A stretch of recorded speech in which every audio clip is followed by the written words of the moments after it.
Good evening, everyone. Glad to see some regulars here. My name is William Roque. I'm the Director of Programs at Village Preservation. Can I get a show of hands who is a member of Village Preservation? Thank you, thank you, thank you. The rest of you, shame. Shame on you. I'm very, very disappointed of you. But let me tell you why you should become a member of Village Preservation.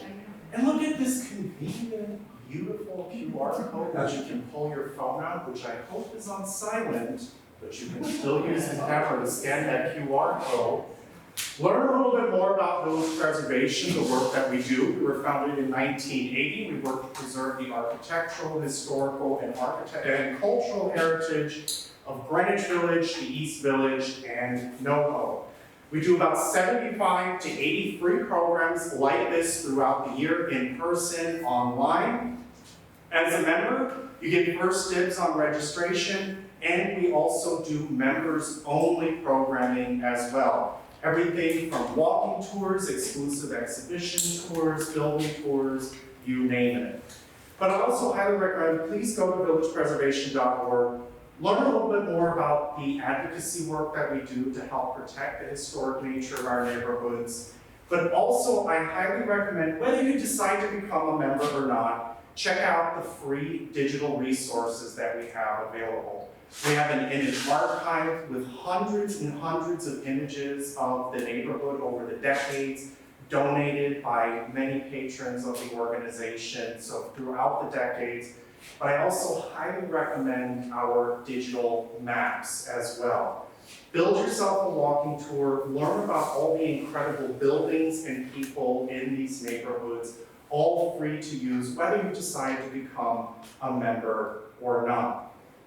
But now it is my great pleasure to introduce this evening's guest, Jonathan Leibson. He's an essayist and reviewer whose writing has appeared in The Atlantic, The American Scholar, The Washington Post, Los Angeles Review of Books, bless you, Time Out New York, Tablet Magazine, Texas Observer, and the Georgia Review, among many other journals, and the anthology Naming the World and Other Exercises for the Creative Writer, published by Random House. Currently lives here in New York and teaches courses in writing, literature, and culture at the Eugene Lang College of the New School. He is here talking about his new memoir, Hello and Goodbye to All That. Jonathan, thank you so much, William. I'll hand it over to you now.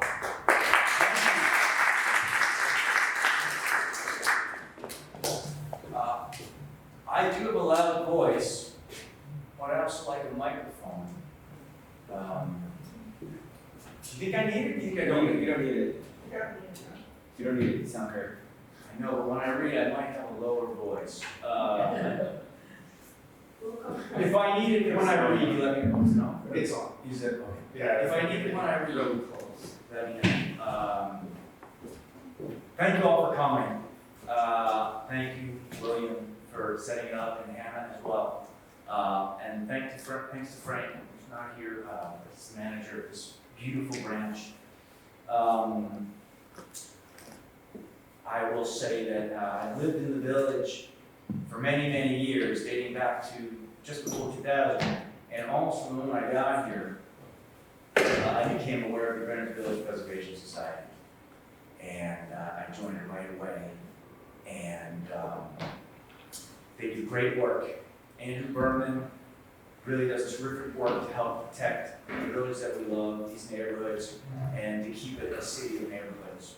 And those of us who live in New York, we understand, unlike people who visit, that this is a city of neighborhoods. So I'm really, really appreciative of the Preservation Society. The end of the year is coming up. So before December 31st, I don't have a big income, but each year I try to donate a little money to the Preservation Society and the New York Public Library. I hope it goes a long way. So just a little plug for them, for all the wonderful work that they do. So the book, there it is. It's not a history book of Greenwich Village or New York City. It's a memoir. And that means that I use a personal lens to talk about how New York has changed from before 2000, right before 2000, the last days of tower records and payphones. Remember payphones? And Village Voice, sadly, through the era of cell phones and bike lanes and social media. So my personal lens is, I came here as a grad student, aspiring writer, a freelance copy editor, a cyclist, a café-goer. So those are some sort of the funny stories, the daily life that you get in New York City. What it's like as a transplant to try and find a decent place to live in New York. And we all know that story. How sort of hard-scrabble it is to survive in New York. But also the highs and lows, the joys of teaching, of living in the village. And then I moved to Brooklyn Heights for part of the book. So there's a section called Brooklyn Envy, where I talk about that, and Brooklyn Heights and those Brooklyn neighborhoods are very much like the village.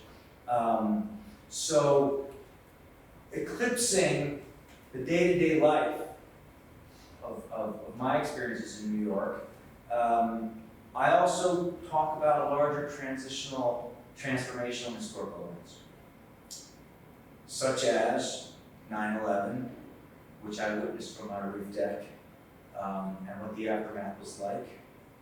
A couple of you in here were not yet born from 9/11. My students now, I tell my students now, I teach at Giuliani College in the new school, and I tell my students now, it's like 9/11 was like Pearl Harbor in New York City. And even though they're so young, they get what that sort of means.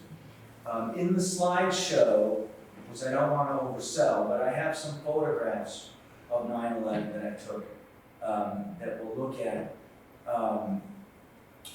But the larger sort of historical transformational events include 9/11, being here through the Great Recession and the Iraq War. All these things colored day-to-day life in New York. Hurricane Sandy. I lived in Greenwich Village. For 4 days we didn't have power or hot water, and I stuck it out. And had an amazing experience doing that. So what the city was like there during that. And, through the pandemic, George Floyd, those kinds of things. There's another chapter, I'll just say quickly, and then we'll move on. There's a chapter about how I was going for a run one day when I lived in Houston Street, 6th Avenue, where I lived for 15 years. And I would go for a run, a very short run, down Houston Street, along the East River, back through the East Village. And one day, when I was sort of crossing Broadway into the village, these police barricades, sawhorses kind of rerouted me and detoured me, and I ended up at Washington Square Park. And a very young, aspiring presidential candidate was giving a talk there named Barack Obama. Long shot candidate at that point.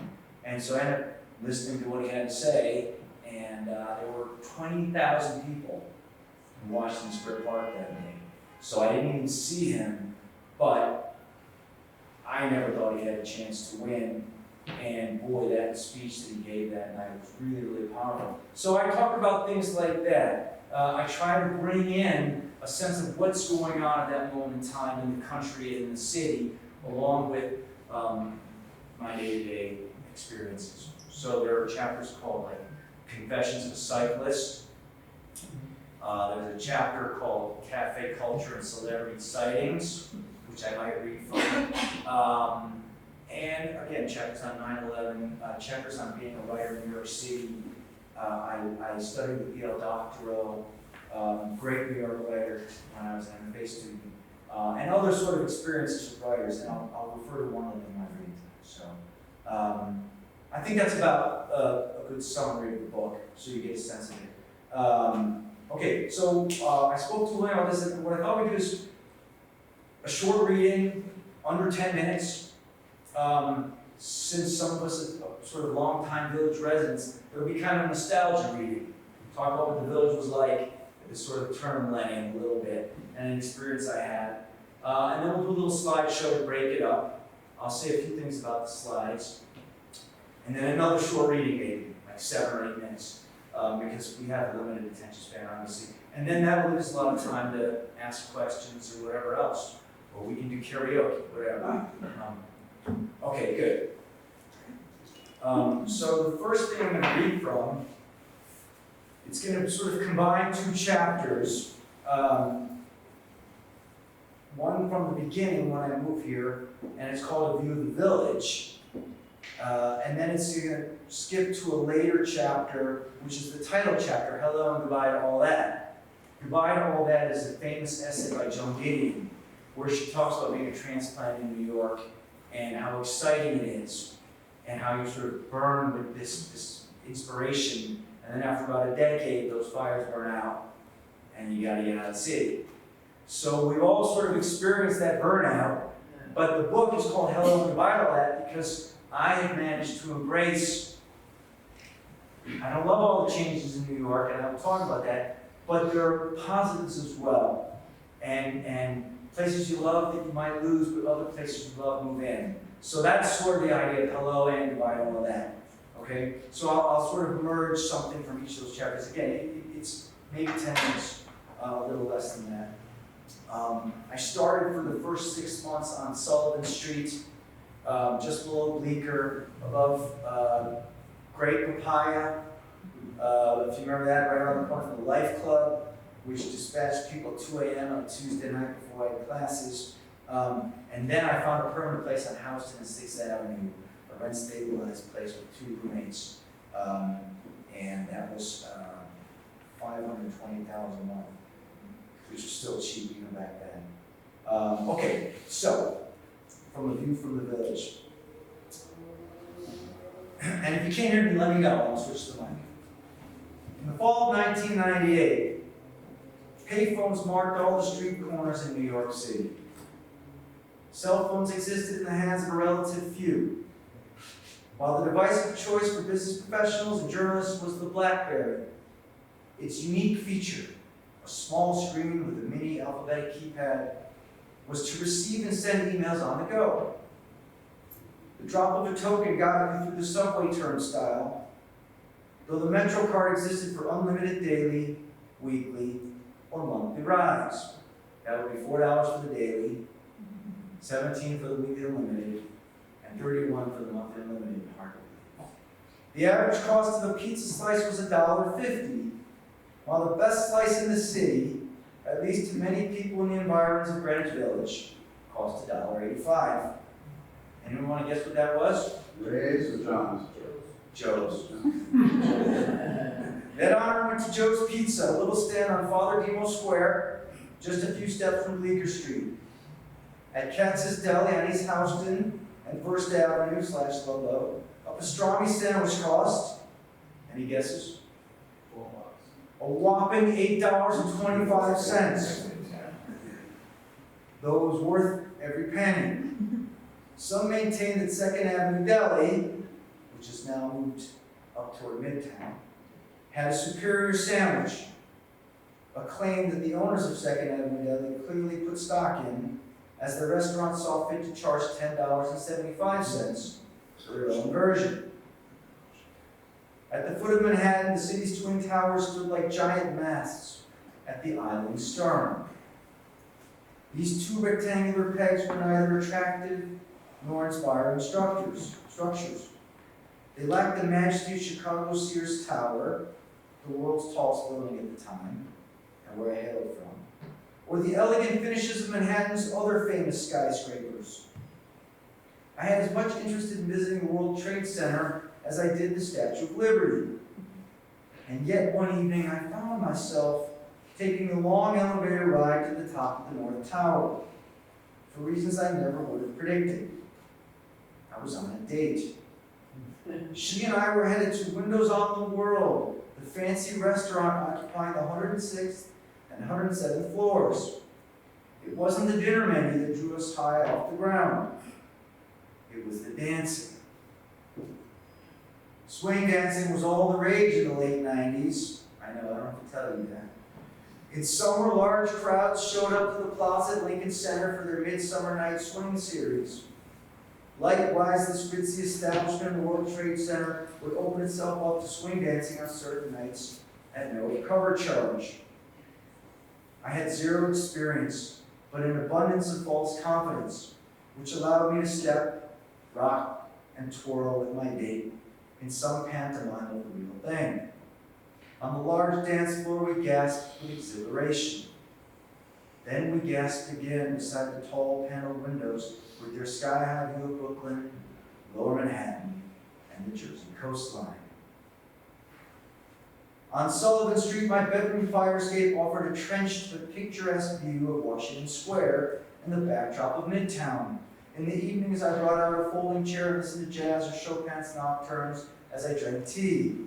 One evening, I had over an MFA friend and fellow writing instructor, someone who quickly became my closest confidant. In spite of that confidence, I still quibbled with her when she asserted that the landmark due north of my fire escape, with its illuminated crown and tall antenna, was the Empire State Building, and not the Chrysler Building, as I preferred to it. She lived in New York for a couple of years, but came from New Jersey, which gave me enough leeway, hard to believe in retrospect, enough leeway to cling to my stubbornness. The matter was settled by a quick phone call to my father, who easily deduced from our location and my description that the structure was, and could only have been, the Empire State Building. That was but one of many discoveries I was constantly making. In the West Village, the narrow lanes and elegant townhouses made you feel like you'd stepped into a quiet London neighborhood. Everywhere you walked, you were tempted off the street by another bookstore. There was the underground Bleecker Street Books, the quaint Three Lives and Company, and the prolifically stocked, unoppressive, non-imperialist bargain books, to name just a few. Those West Village streets remained hostile to the city's up and down grid. How easy it was to lose yourself among this weave of diagonality and misdirection. Against all logic, West 4th Street intersected with West 11th. You'd be lucky to find yourself there. On this beautiful corner stood a tiny French restaurant called Tartine, where you dine in a cozy interior that felt lost to time, or sat at one of their small sidewalk tables. Tartine was the place to bring my visiting parents, or to splurge on very rare occasions with the same grad school friend who corrected me on my fire escape about the Empire State Building. On an early fall evening, as the pretty darkness spread itself across the village, my friend and I shifted our plates around the table. We shared each other's muscles and stayed free, feeling as well-to-do as any of the well-heeled patrons from around the neighborhood. In that first semester, it surprised me to learn that Arthur Miller was still alive. My program offered me a few free tickets to hear him read at the 92nd Street Y, and I got the jump on one. From the moment he entered the stage that night, I found it impossible to take my eyes off him. He trundled out to the podium, shouldering a heavy bag and slightly favoring that same side, looking aged, but not old, as he spoke with a grandfatherly polish. His voice was crisp and exact, like a metronome. Gracious and remarkably down to earth, the legendary playwright read a piece from his teenage years working at an auto parts supplier on West 65th Street.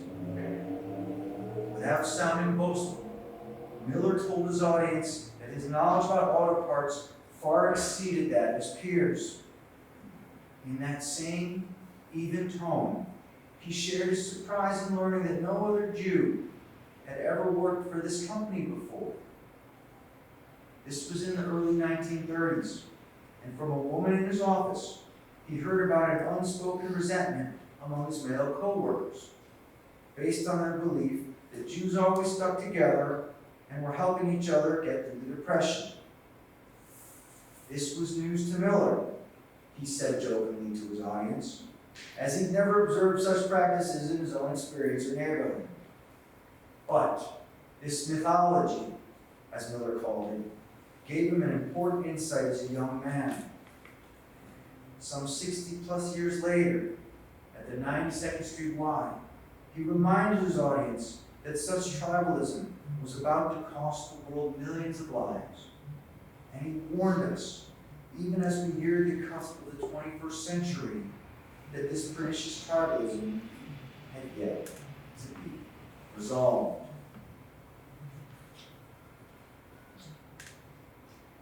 Now I'm going to skip ahead to the latter part.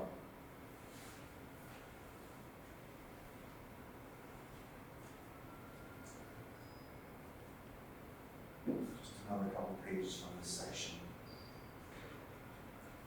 From my earliest days on Houston Street, I watched as the downtown skyline gradually reshaped itself. Glass and steel buildings went up where they didn't belong. Outsized towers thumbed their noses at their shorter neighbors. New York University, the grad school I was attending, played no small role in this upheaval. I saw longtime residents walking around in t-shirts that read, "I live in NYU Village," which used to be Greenwich Village. Anyone remember those t-shirts? At the border of the West Village, the Hudson waterfront also came under threat. Modern condos sprung up like invasive species, only to be mirrored by those taking root on New Jersey's opposing shoreline, as if in some combined project to resemble Hong Kong. Community members didn't fail to speak out. I attended one public hearing, which I learned about through the Historic Preservation Society, where an architect of one of these buildings tried to defend a hideous structure that was totally out of sync with the neighborhood. In front of a packed, hostile audience, he argued for what he called an adjusted context. He floated that term with a straight face, like he was trying to pull off a Jedi mind trick. 20 years later, the annals of lost places were too long to record. There were famous institutions like Tower Records and the Figaro Cafe, plus small neighborhood joints like Pizza Box or the fruit and vegetable market on Bleecker Street. One day an independent movie theater might fall.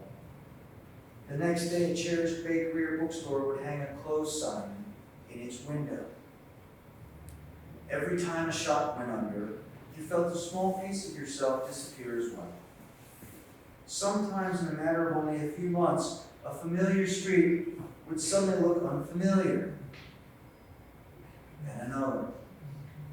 The spread of chain pharmacies and bank branches stripped certain blocks of their character and created a sad, monochromatic feel, like the bleaching of a coral reef. The longer I spent in New York, the more I felt the grip of its past.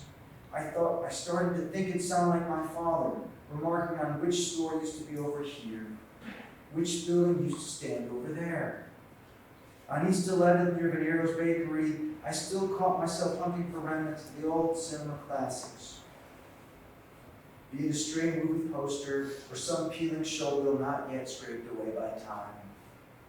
A similar feeling accompanied me at Bleecker and West 11th, the former home of Biography Bookshop, which I used to pop into on my nighttime strolls through the West Village.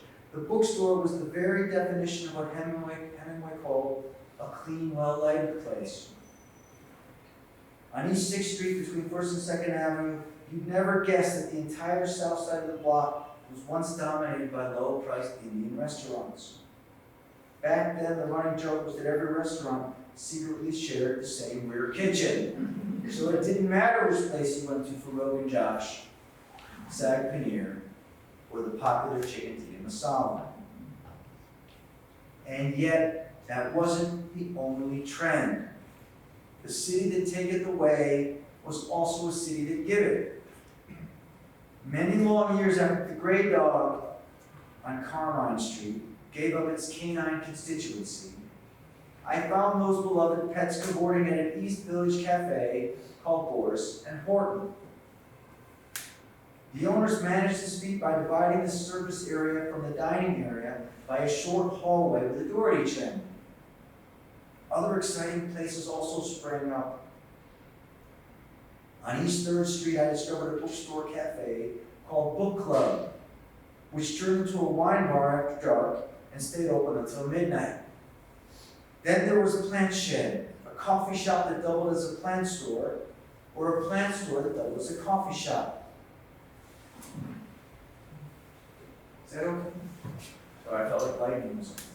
Such places moved into the neighborhood like distant relatives, bringing in an immediate sense of kinship and helping reverse the effects of other unfortunate closures.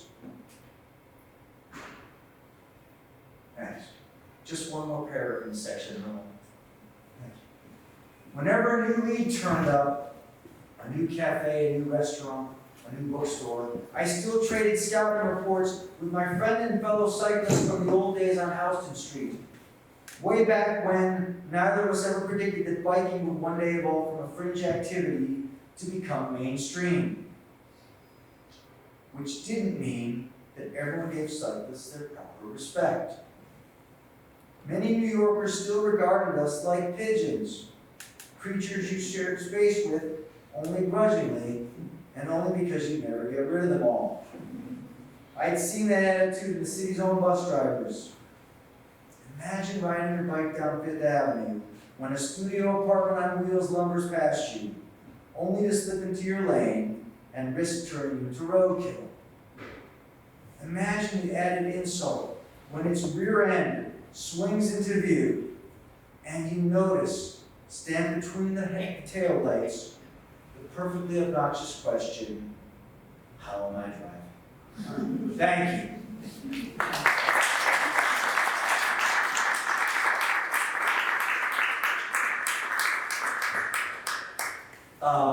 So we'll do a little slideshow.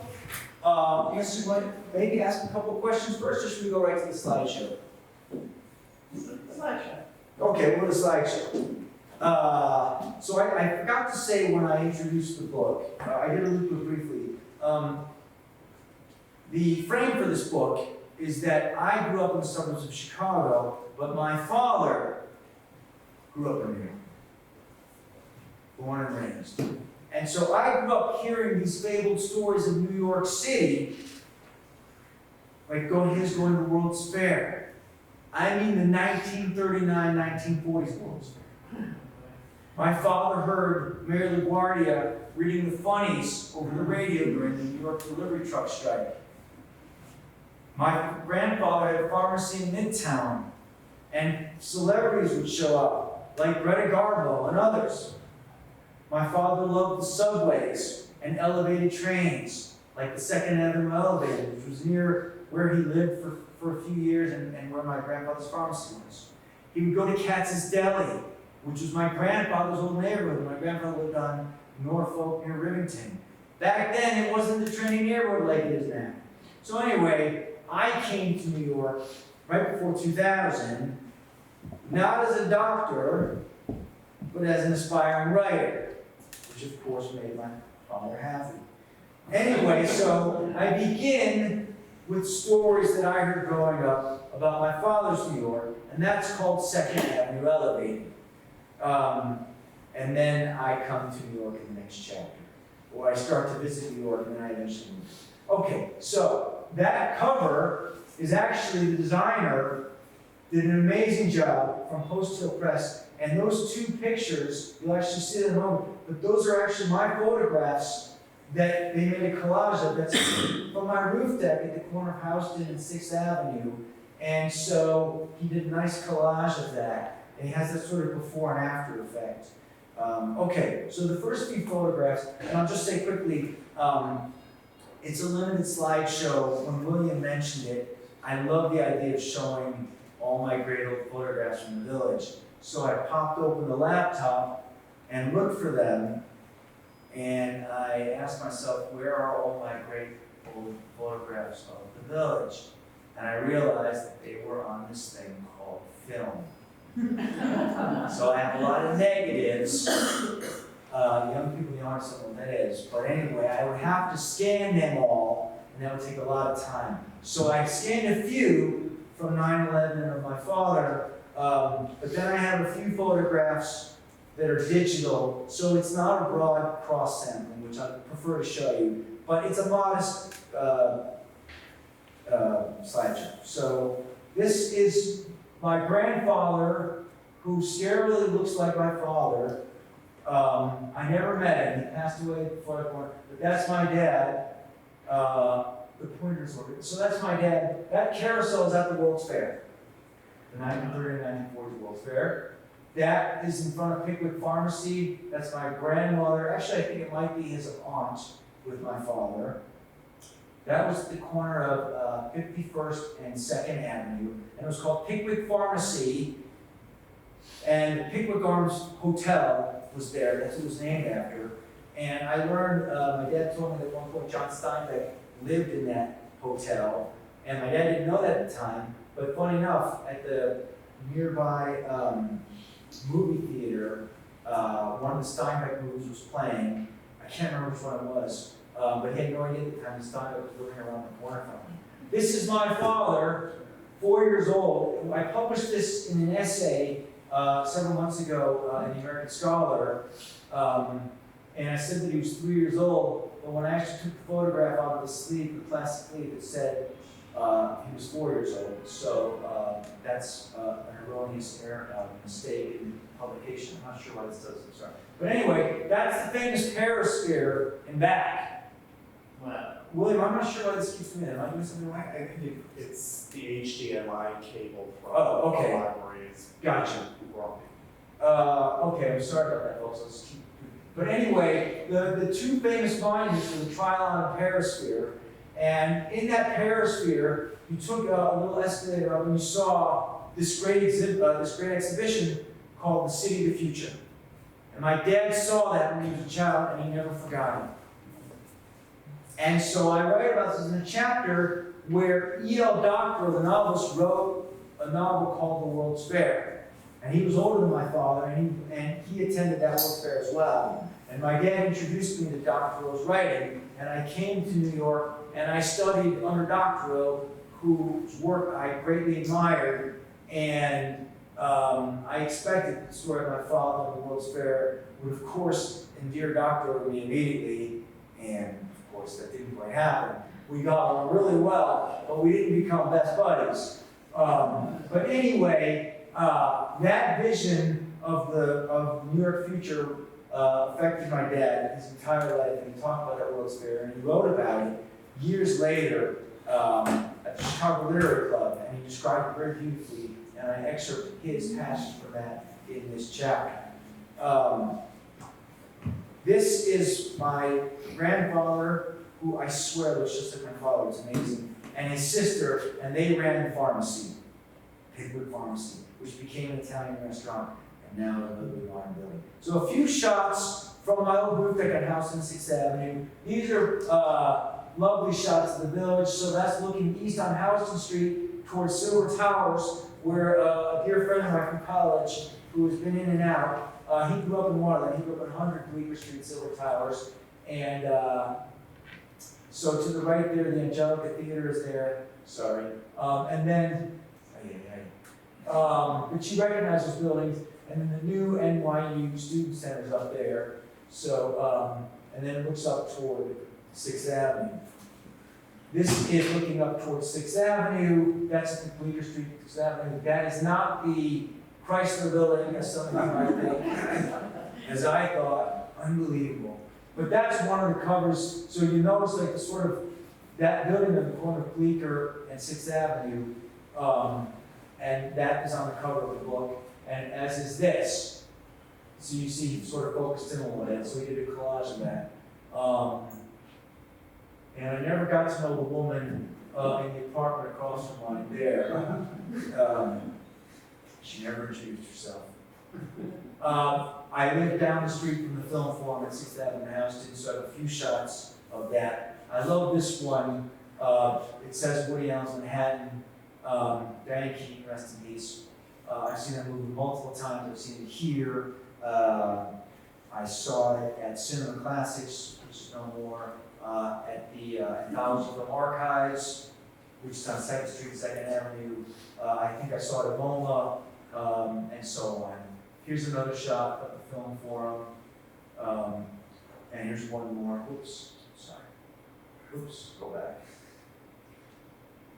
And that's one more. Anyway, and then we have shots of 9/11. So this is film. I didn't touch this up, but that's it from our roof deck, 6th Avenue in Houston. This is from the corner of my roof deck. It's about a mile north of Twin Towers. This is across the street from me, and you can see both towers there. This is the tower going, this is the north tower. The south tower already fallen at this point. This is the north tower coming down. And so this was on film, and years later, when I finally learned to scan on digital, I mean like years later, I discovered in the lower right-hand corner, these two women who were embracing each other. And so I was astonished, and I zoomed in a little closer, and then a little closer still, and they're holding each other front to back, and they're not looking toward the towers, and I was just astonished that showed up.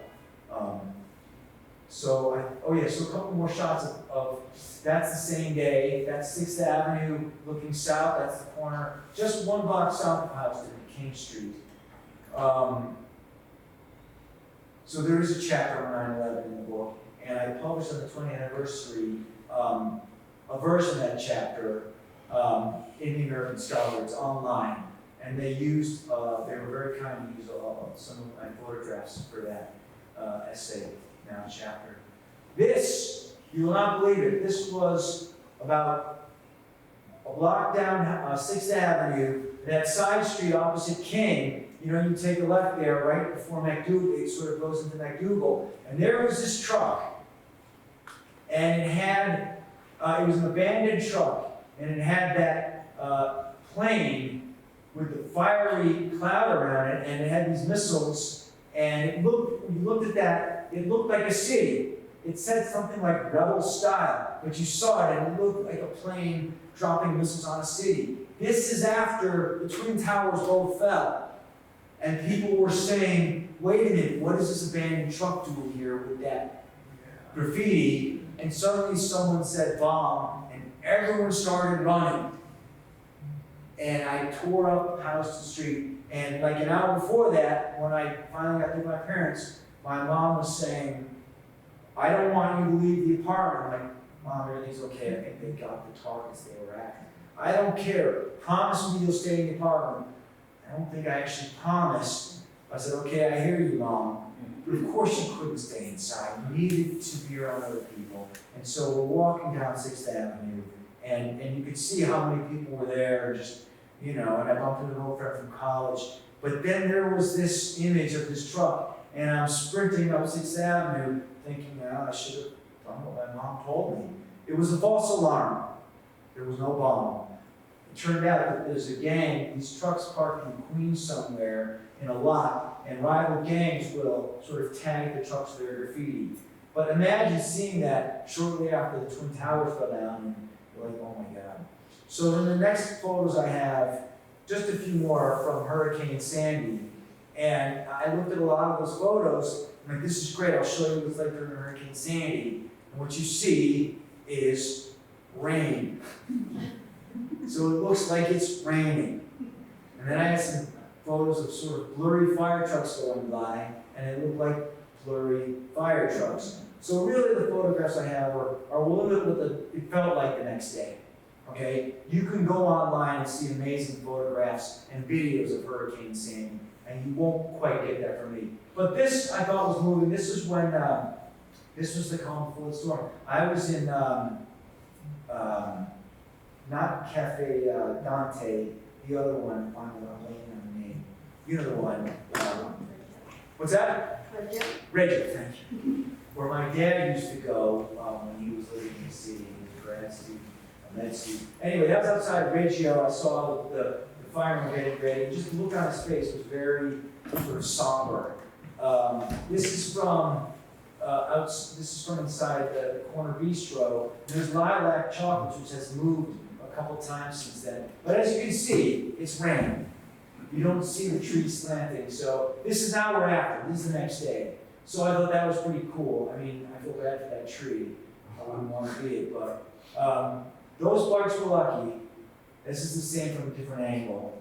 But you can see how powerful it was. I mean, it just ripped that branch from it. That poor bicycle took a beating. This is in Midtown, as you can see. There's not the Empire State Building, the Chrysler Building. And the thing that's important to see here, it's not a great photo, but at the very bottom, you can see the tree is completely fallen across, and it's leaning against the other building. So you can sort of see that branch coming across. That's why I included it. I included these because you know that's Minetta Lane there, right? It goes into McDougal. But the light was incredible. The sky was incredible that next day. It was very windy, and it was unsettled. And I saw these amazing shapes in Minetta Lane. So I just took photographs of them. They're not the best photographs, but in real time, it just felt like something had changed in New York City. You see, you can imagine how cool that looks. I hope you can imagine. Stop. The sky is not a great photograph, but I included it because you might get a sense of just how turbulent and emotional the sky felt after Hurricane Sandy. Like everything felt unsettled. You can see in the distance, this is 2012, the end of 2012. So they're finally rebuilding the Twin Towers, which is to say the Freedom Tower. They still have a way to go.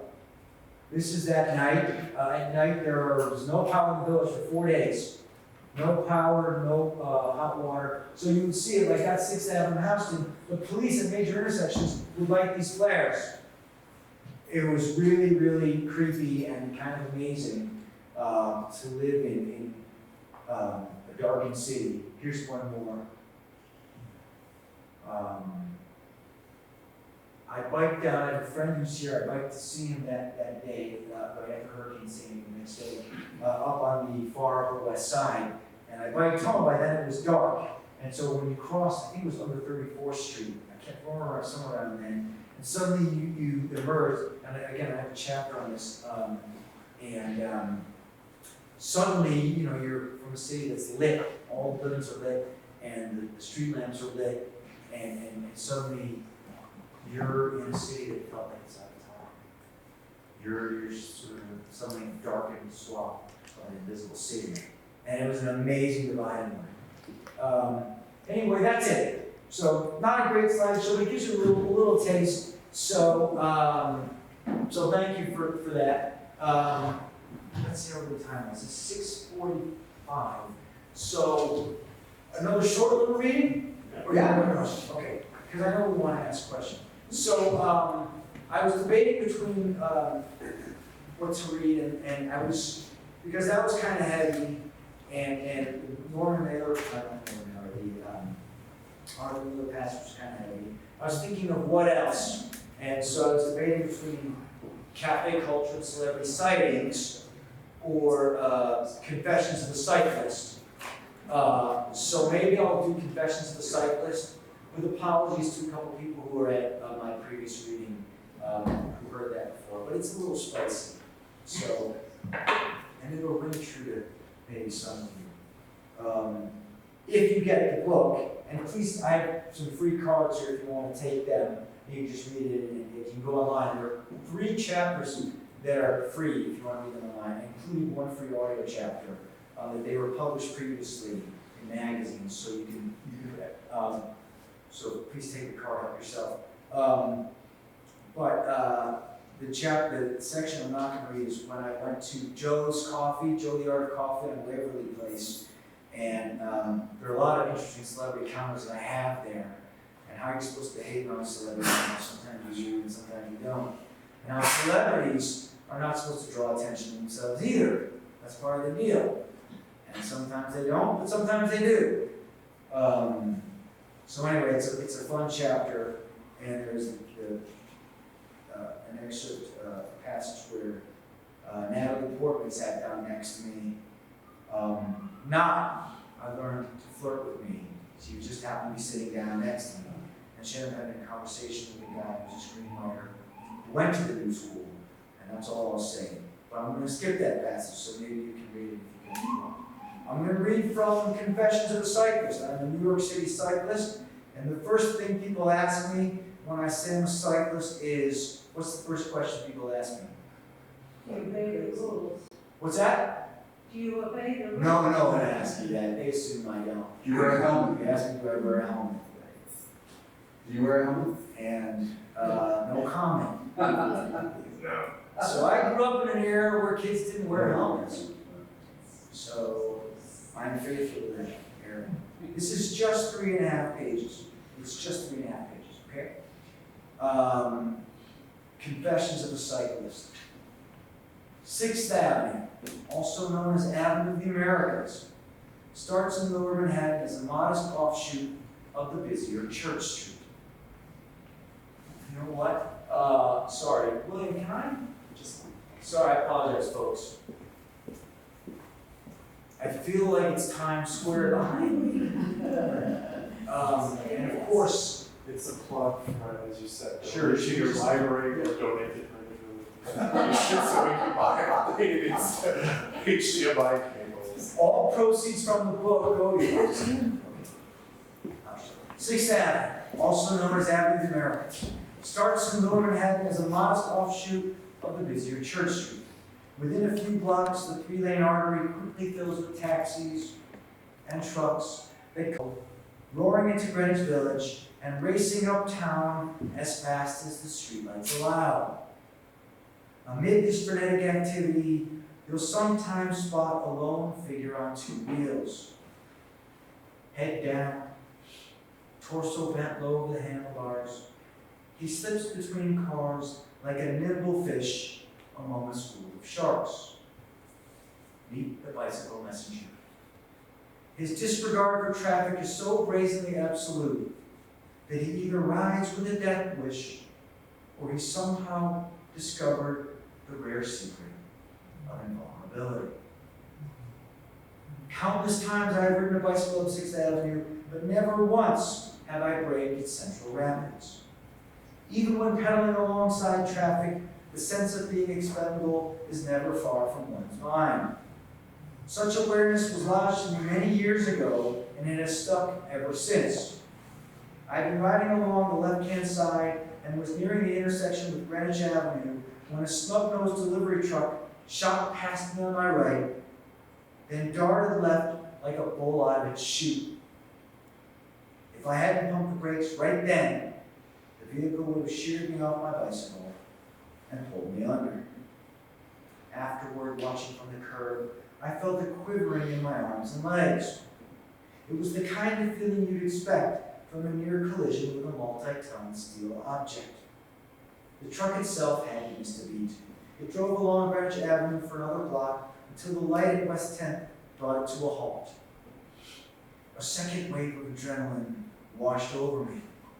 My hands retook the handlebars, my feet shoved off the curb, and I was suddenly pedaling at top speed to catch up.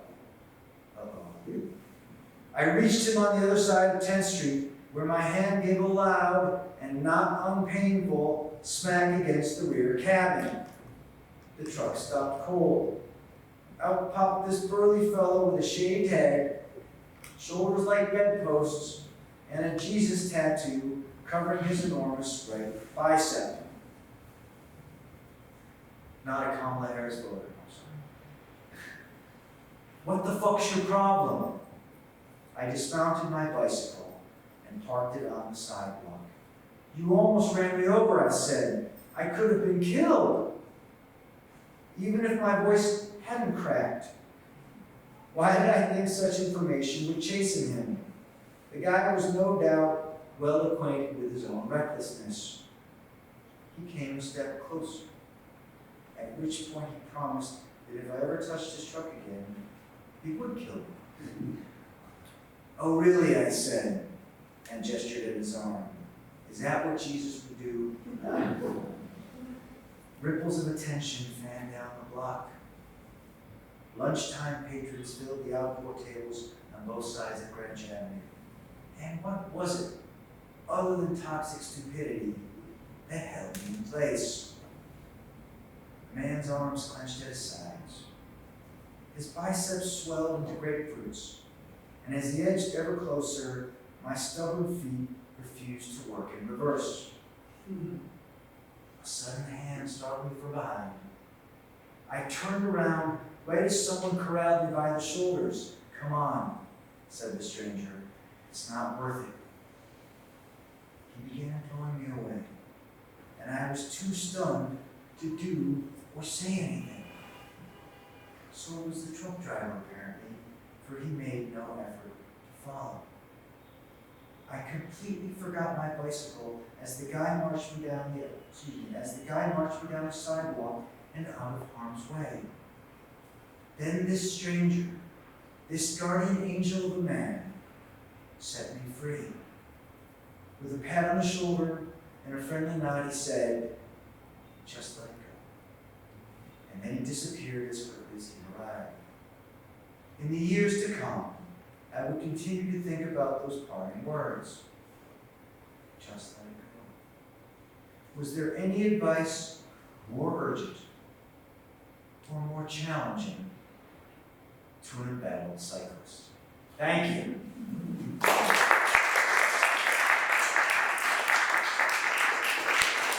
All right, we've been very patient, so open up to questions and Was your bike still there?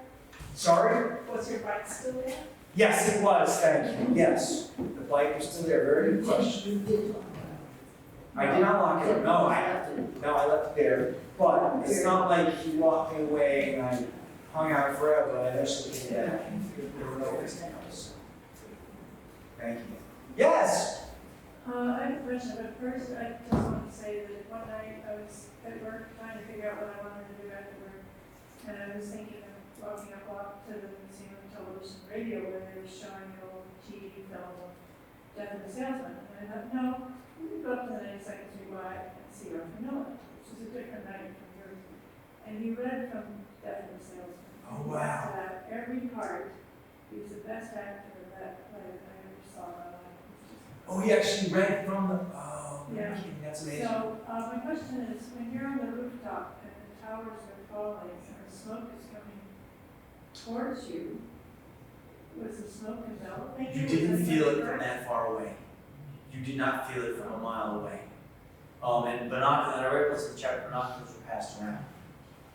And so when it was your turn with binoculars, people didn't have digital cameras, although some people had digital recorders.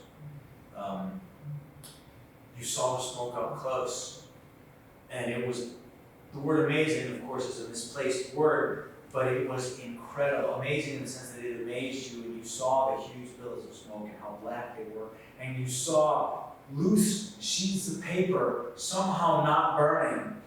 And there was a helicopter there, and it was not, as we all hope, a rescue helicopter. The helicopter couldn't get too close.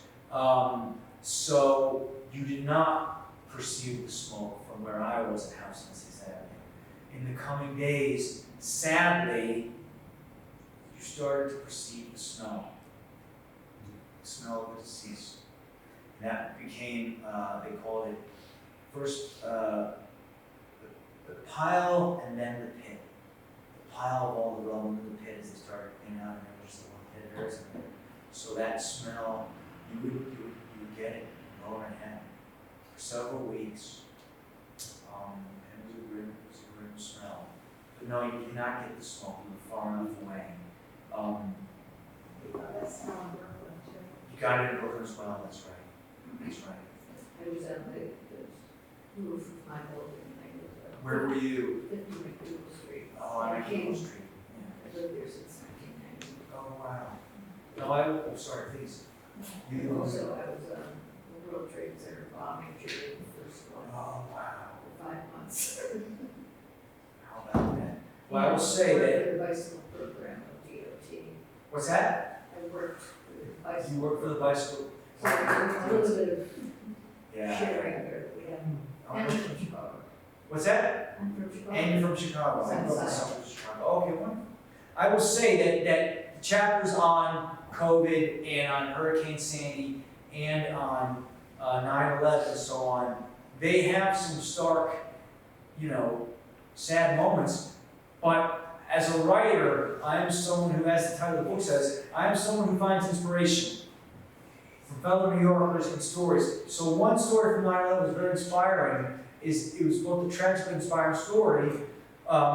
The very first official death, not the first person who died, obviously the first official death by a coroner was, does anyone remember who it was?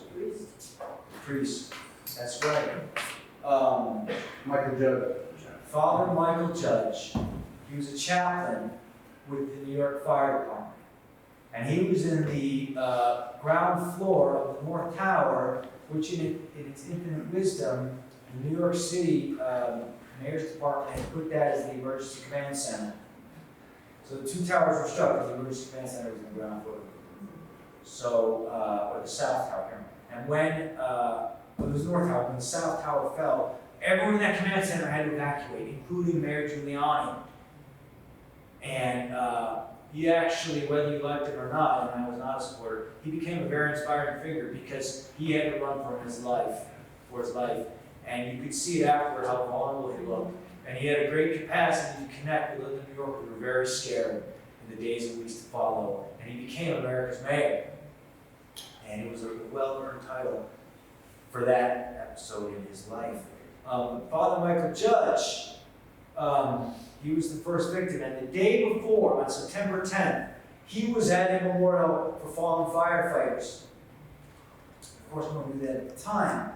But in the coming years, every day, every memorial, there's a fire station around the corner from me, 6th Avenue in Houston. And they roll out the fire trucks and they stand for the moments of silence when the towers are struck and when they fall. And for several years, they would read the words of Father Michael Judge that he spoke to the fallen firemen and their brethren on September 10th. And he said, we have to hold each other for as long as we have each other. Those are beautiful words. And so there are moments like that in the chapter and how people come together and how we heal as a city. And beautiful moments. One more where I'm in Grand Central Station a few days after 9/11. The flights had just resumed again. And I was in Grand Central Station I was going to go get a flight, get a rental car because I could get a flight from the airport in Westchester. You just couldn't get a flight. And I drove from New York to Chicago, and when I was in Grand Central Station, busy as can be on a Monday morning, all of a sudden the station went dead quiet. Dead quiet. And the crowd started to part. And you looked around and you saw a column of 12 firemen coming through in their fire gear. 2 rows of 6 firemen. You had no idea where they were going. No idea what mission they were on. Why they were in Grand Central. And of course you weren't going to stop them. You wouldn't stop these firemen any more than you would stop soldiers in battle. And a slow ripple of applause began. And suddenly it filled the Grand Central Terminal. This is called the Grand Central Station, the main hall. And it rose the stairwell to the upper floors. And it was just this roaring applause. And people started to tear up, and I always tear up when I think about it. And these firemen carried on. They didn't break stride. They didn't turn their heads. They just went on their way. And it was one of the most amazing things I've ever seen in my life. So there are moments like that in this chapter. And in Hurricane Sandy, there are moving moments as well. And it eclipses Obama's re-election, and there are inspiring moments there. And tragic moments like the shooting in Sandy Hook. Those things sort of emerge. And so on. Anyway, I'm talking too much, I apologize. Other questions or nostalgic stories you want to share about New York? Yes, sir. A quick comment and then a question. You mentioned that the Second Avenue deli crossing within Kansas was probably the kosher tax. Because kosher food always costs money, it has to be washed and supervised. The Second Avenue. Oh, that's so interesting. Yeah. Okay, that might be the reason then. And then the question is, I guess you came here right before 2000? That's correct, So yeah. you probably came when the AIDS crisis was just wearing off, do you regret saying So that was not as much of an issue. But it's good that you asked that, because one thing I didn't put in the book, and I have listed things that I thought were interesting, but I just couldn't find a place for them. But here's what I remember, and I think I mentioned that payphones still dotted the street corners of New York back then. And before I had a cell phone, you would check your landline messages by calling your number and then hitting the pound key, and it was very reliable. And during Hurricane Sandy, even though I had a cell phone, I still had a landline, and those copper wires worked during, after Hurricane Sandy, when no one had cell phone reception below 34th Street. But I had my copper wires. So, here's the story. 9/11. What's that? 9/11. No, after Hurricane Sandy. Oh, also after Hurricane 9/11. Yeah, but not as many people had cell phones back then. But in 2012, everyone had cell phones. But they weren't working with them. But so here's the story. There was a story going around, at least where I lived in the village, where people said that if you made a call on a payphone and it didn't go through, you never retrieved your quarter from the payphone slot, because that's where drug addicts would leave their hypodermic needles. And you didn't want to reach in and get poked. Did anyone ever hear that story? What do they call it? It's a city, what's the word for it? Urban legend. Urban legend, yeah. So I admit, on a graduate stipend, I wasn't making a lot of money, I would retrieve my quarter, and I was very careful. But so the AIDS crisis wasn't as prominent at the very end of the 90s, but that story was still an urban legend. So that was a really good question. Other questions? Yes, ma'am? Words and all, this seems like a love letter, your book seems like a love letter to New York. So what would it take for you to say goodbye to all that? Really good question. I would say that I would like to live in an environment that may not be, of course, the same as New York, but that might approximate New York in that it was diverse. Diverse in terms of socioeconomically, in terms of race, that had the arts. I like to teach, so it'd be nice, if I had a really great paying teaching position, and I'm lucky I teach in the new school and I very much enjoy it. But if there were other teaching decision makers somewhere, I lived in places like Charleston, South Carolina before New York, which is a wonderful place. I lived in Paris before, and I do talk a little bit about how I bounced around before I came to New York. So if I lived in another inspiring place like New York, I would survive. My dad lived in New York till he was 40-something, and he knows the city and its history almost like no one else. I mean, it's crazy how much he knows about New York, and all the old subway lines and all the baseball statistics, and he survived. He got a good job at a hospital in Chicago, and he survived. So I would survive. But luckily in 2021, when we were still going for COVID, by the way, I'll say quickly that I'm a few weeks before the 20th anniversary of 9/11, I'm riding my bike up to Central Park for a tennis date, and I happen to look left, and I'm working on this 20th anniversary piece, as I mentioned, for the American Scholar, and I recognize someone on the sidewalk, and I'm like, is that who I think it is? And it's sort of the sloping forehead and the round glasses, and I have to turn around, so I turn around against traffic, and I change, like, oh my God, it's Rudy Giuliani. A few weeks before the anniversary of 2019. And so in my head, I have this thing that I wanted to say to him. For real. I have these pretend conversations all the time. I have this sort of political sort of inkling in me, and I was going to tell him that I was here for 9/11, I saw the towers fall, and I just wanted to thank you for how you led us through a difficult moment, and how vulnerable you seemed, and how you really brought us together, and how America needs that man back. So I didn't want to just bum rush him and say, you got it, I wanted to try to get those sort of better instincts. And I'll just say that isn't what happened when I rode my bike up to him. Let's just say I chickened out a little bit, and it turned out a little different. So if you want to see that story, which is more embarrassing to me than to him, you'll have to read the book. I think I was in the process of answering the question when I brought that up. Oh, but I bounced around a lot. Yes. What was the question you asked? What would it take to To say say, yeah. goodbye?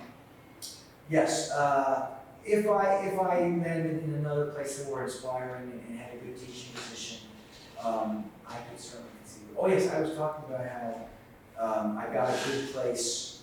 I had been in the village till 2013, and then I moved to what was like the West Village and Village, Brooklyn Heights, and that area, Cobble Hill and Carroll Gardens and Warville. It's beautiful, just like the village, same feeling. So I was very lucky. There's a section in the book where I talk about that and how that changes. That section's called Brooklyn Envy. And again, I talk about what those neighborhoods are like and how they change. And so I stayed there for 8.5 years. And then during COVID, there was this brief period of time where it became a renter's buyer's market, that rare space of time in New York where you could actually get a good deal. So I jumped on a place now, and now I'm just above the East Village, just sort of east of Union Square and near Gramercy. And it's a lovely area. Do you know Stuyvesant Square? Beautiful, by the old Beth Israel. A lovely, lovely square. I'd never really known before. So the side streets are gorgeous, Gramercy's gorgeous, Stuyvesant Square is gorgeous. And so I can dip into the East Village and the Village, and then like the other old people, I can sort of retreat from it and leave it to the young people. So I'm very happy, very well landed now where I live, and lucky to say I have a roof deck again, and a bike room for my bike, and so maybe it's happily ever after. Other questions? Yeah, one more question. One more question. All right, we'll Thank give you. it a round of applause to Justin.